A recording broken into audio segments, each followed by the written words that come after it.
আমার নিজের শরীরটাকে যদি কেটে কেটে রক্তাক্ত করে দেই, আমি এতটুকুও ব্যথা পাবো না।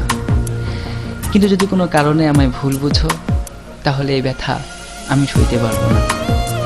যার জন্য এই পৃথিবীটা সুন্দর দেখি, সেই পৃথিবীতে বেঁচে থাকার আর কোনো স্বাদ থাকবে না আমার। আমি বাঁচতে চাই, তোমাকে সাথে নিয়ে বাঁচতে চাই। তোমাকে ছাড়া আমি আমাকে ভাবলে তার একটিমাত্র পথ খোলা, সে শুধুই আমার মরণ। প্লিজ আমায় মরতে দিও না। I love you.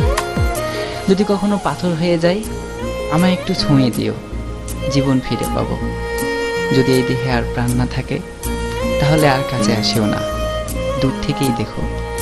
আমার আত্মা তোমায় খুঁজবে, যখন পাবে না হয়তো নীরব হয়ে শুধু কাঁদবে। কিন্তু যদি কাছে থাকো, তাহলে পাগলের মতো ছুটোছুটি করবে আমার আত্মা। অনেক মানুষের ভিড়েও তোমার সামনে এসে চিৎকার করে কাঁদবে।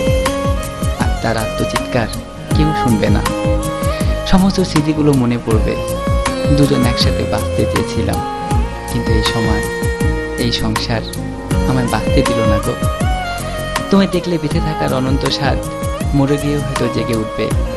কিন্তু মানুষ মরে গেলে শত মিনতি করেও আর জীবন ফিরে পায় না। শুধু তোমার জন্য